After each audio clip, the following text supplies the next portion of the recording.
3 days passed after the afternoon in Kayla's room, and the tube of vanilla lip gloss burned a hole in my pocket.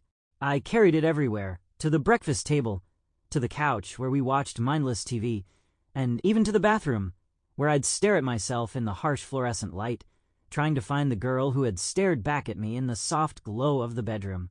Without the makeup and the clothes, I felt like a blurry photograph of myself. It was Friday night, the weekend before my parents were due to pick me up.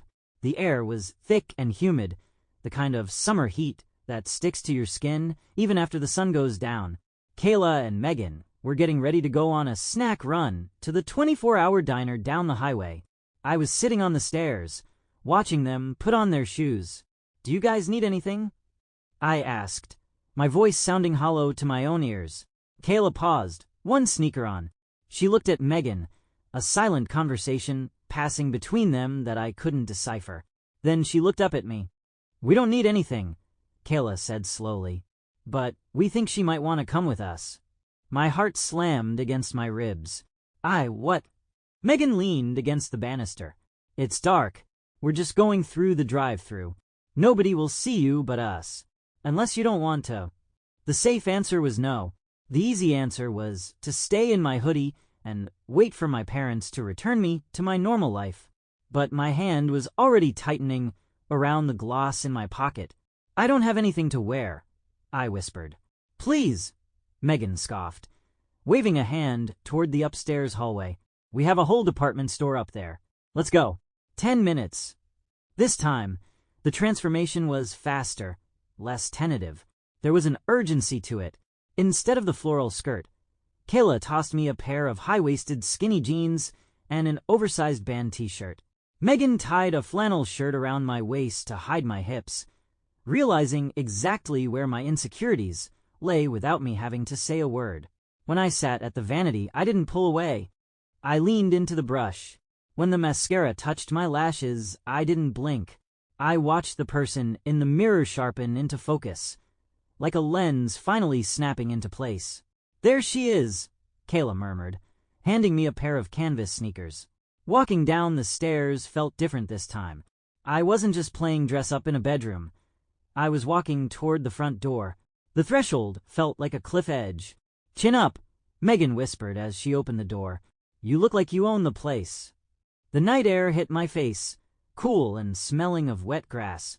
We piled into Kayla's beat-up sedan. They put me in the front passenger seat.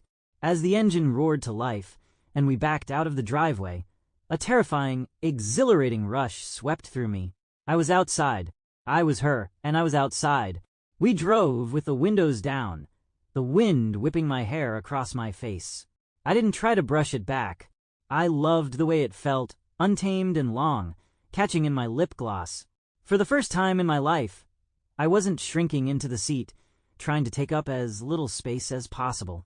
I watched the streetlights blur past, feeling a strange rhythm in my chest that matched the bass of the radio. When we pulled into the diner's drive-thru, panic spiked. The lights were bright here. "What if—" I started, my voice cracking. "Relax," Kayla said from the driver's seat. She turned the radio down. "You're just a girl getting a milkshake with her cousins. Act bored. It helps." I forced my shoulders down, staring out the window at the menu board.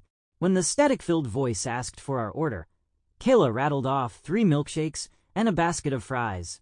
"And for the lady in the passenger seat," the voice crackled. My breath hitched. "The lady in the passenger seat." "Strawberry," Kayla said, glancing at me with a wink. "She wants strawberry." We pulled up to the window to pay. I wanted to hide in the footwell, but I forced myself to stay upright, to look at the cashier. He was a guy about my age, looking tired and bored. He took Kayla's card, his eyes sliding over me for a fraction of a second, indifferent, unbothered, before handing back the receipt. "Have a good night, ladies," he mumbled. As we drove away, the car erupted.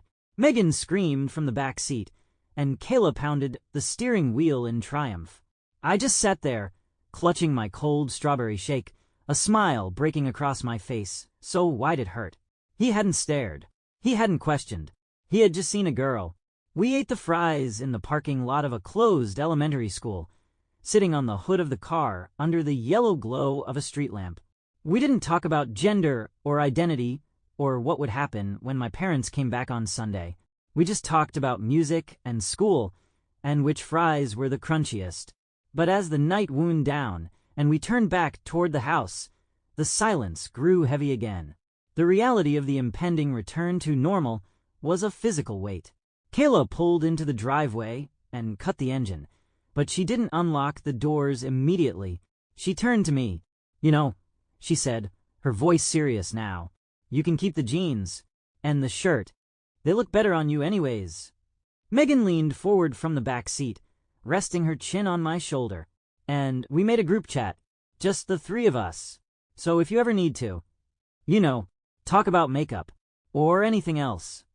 I looked at them, really looked at them, and felt a lump form in my throat. I had walked into this house 2 weeks ago feeling like an alien, and I was leaving with allies. "Thank you," I managed to choke out. "Don't mention it," Kayla said, finally unlocking the doors.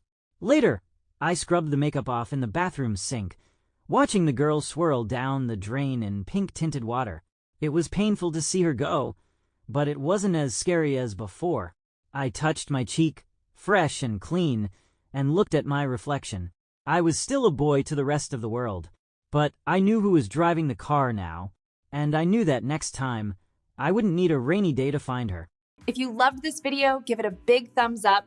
Let me know in the comments what you want to see next, and smash the hype button to help my channel grow.